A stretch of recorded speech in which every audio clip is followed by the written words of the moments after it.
किसी यूरोप ने मुल्क एक बंदे की पुलिस वाले जज ने सामने पेश किया। जज पूछा कि इसने कसूर क्या, इसने क्या जुर्म।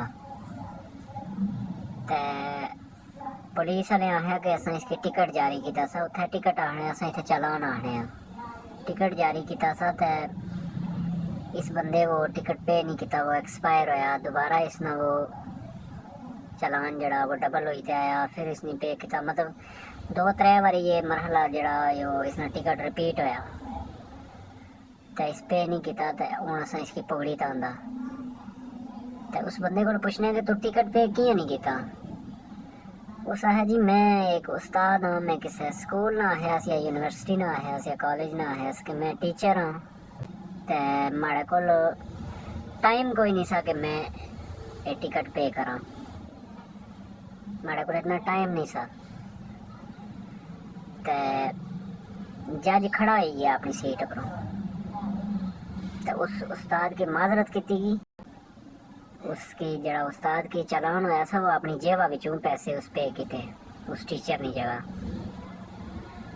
तो इस तरह बननिया कौमा, इतनी रिस्पेक्ट होनी एक उस्ताद नहीं।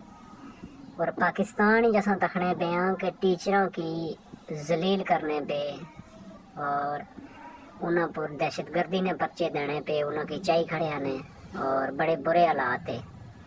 मतलब पूरा साड़ा पंजाब ना स्टूडेंट ना सारा मतलब जड़ा उन्होंने फ्यूचर तलब इल्म ना फ्यूचर तबाह करने पे और किसी की कोई परवाह नहीं। और आखने कहे कि टीचर जी सुते होने मोबाइल ना खेलने आने ये।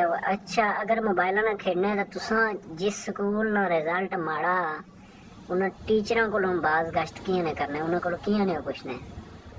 इस विच उन्हें टीचरों ने क्या कसूर है कि जेड़े अपने स्कूल ने तलब इल्म पर बहुत ज़्यादा मेहनत करने, उन्होंने टीचरों ने क्या कसूर है कि उन्होंने आखने जी कि तुसा नहीं स्कूलों की प्राइवेट किया जासी गौरमेंट ने तमाम स्कूलों की, इस उन्होंने क्या कसूर है।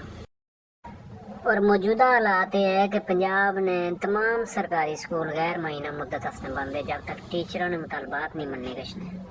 प्राइवेट करने वाले प्रोसेस की जड़ा वो ख़त्म नहीं किया गया और टीचरों की तहफ़्फ़ुज़ नहीं दिता गया। और जेडे टीचर पकड़े ने उन्होंने छोड़िया नहीं गया जब तक तब तक मतलब एहतजाज टीचरों और तलब इल्म मुश्तरका एहतजाज तो आ ही सकने। जिसने भी टीचरों नाल अस तकने कि तलब इल्म भी सड़कों पर टीचर अपने नाल खलते हुए, क्योंकि उन्होंने पता कि ये प्राइवेट होने से बाद स्कूल जड़े है वो उनकी जड़े फ्री विच पढ़ने पे तलब इल्म उनकी फीस देनी पैसी और मुख्तलिफ दर्जियां की फीस अलग अलग की।